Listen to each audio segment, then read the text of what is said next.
Let me start by asking you about reports that Rudy Giuliani is now under investigation and involving the Ukraine. And there is some confusion as to whether or not you still consider him your attorney. Is he your attorney?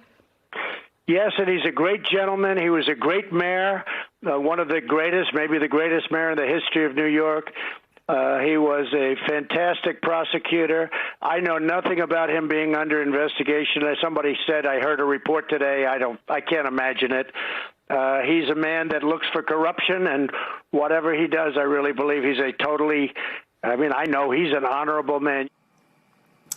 That honorable man is reportedly being investigated by federal prosecutors in Manhattan for potentially breaking lobbying laws in his dealings with Ukraine. Wait, another lawyer of Donald Trump's now being investigated? That reporting comes as we start another big week. Why is it that everybody around him ends up in jail? In the Trump Is that a impeachment coincidence? push. Because No, it's not. It's unbelievable. Seriously. I mean, his lawyers end up in jail. His fixers end up in jail. Wow. So the U.S. ambassador... At least he's got that U.S. ambassador behind him. No, whom the Trump administration ordered to keep quiet is expected to testify this week. Oh, wow. And That's President bad. Trump orders the withdrawal of all remaining U.S. troops from northern Syria, forcing the Kurds to make a deal with Russia-backed Bashar al-Assad. Good morning and welcome to Morning Joe. It is Monday, October 14th.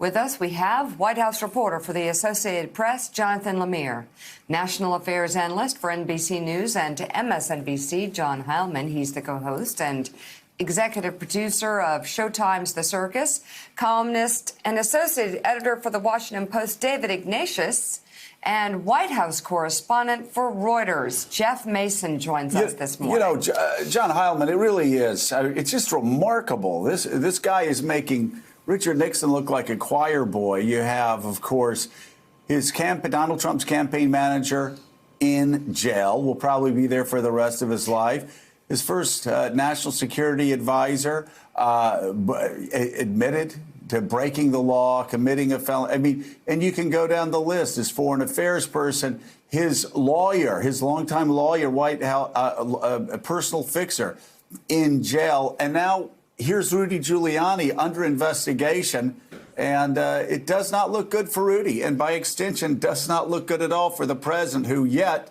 again has another one of his surrogates in big legal trouble. Yeah, and Joe, I think, someone the other night said to me that Rudy Giuliani was like a criminal lawyer, except without the lawyer part. So, there you go. That increasingly looks more and more like that. Look, I think and the problem for the president right now is that it looks like it's going to get worse, because what we know about Fiona Hill and what we know about some of the testimony, just in a kind of a preview way of what's about to unfold over the course of the week, is a lot of detail that's going to be exposed around Rudy Giuliani's behavior around the globe, running what amounted to an off-books shadow foreign policy, circumventing the national security process, pursuing the president's political objectives with people like, with henchmen with names like Igor and Lev. So, the picture, whatever legal jeopardy Rudy Giuliani might be in on the backside of these investigations, the optics of it, the picture that's emerging of his role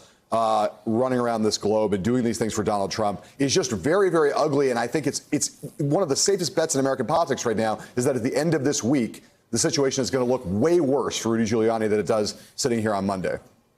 Well, and of course, Jonathan Lemire, you have a guy that gave $1 million to Donald Trump, who was supposed to play ball with Donald Trump, who was supposed to play dumb, who was supposed to lie, now saying he's going to actually tell the truth and testify. Ambassador Sondland, who actually just admitted, yes, that text that I sent, that was written by Donald Trump. And I don't know whether the guy is telling the truth or not. It's almost as if people understand that Donald Trump may not be around forever, and they don't want to end up in jail, or certainly don't want to end up in trouble like everybody else. And since Donald Trump shows absolutely no loyalty, obviously, there aren't a lot of people that are willing to destroy their life's work for this guy.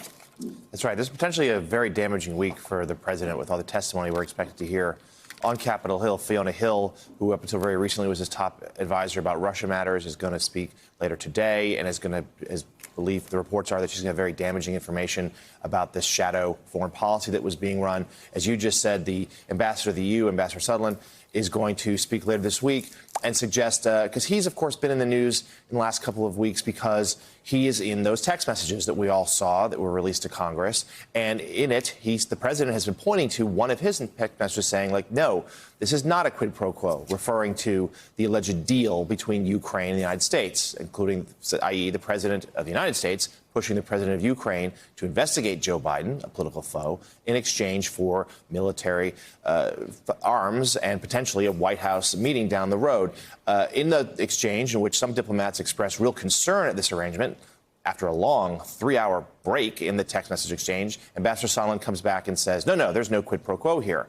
The president has time and time again pointed to that as evidence that, look, there's nothing shady. There's no deal. Look, the people that are saying there was no arrangement here. This is all on the up and up. But now the reporting is that the ambassador, when he testifies for Congress this week, is going to say that the no quid pro quo comment was not his, but rather what the president himself was saying after they spoke on the phone. So that, of course, changes the narrative of the story, changes the shape of the story completely, and adds to this confusion this week for the White House. And frankly, more pressure on Senate Republicans who now have to face the cameras as Congress is back in session this week.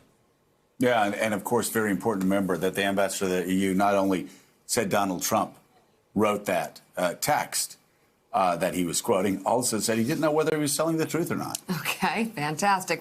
Thanks for checking out MSNBC on YouTube, and make sure you subscribe to stay up to date on the day's biggest stories. And you can click on any of the videos around us to watch more from Morning Joe and MSNBC. Thanks so much for watching.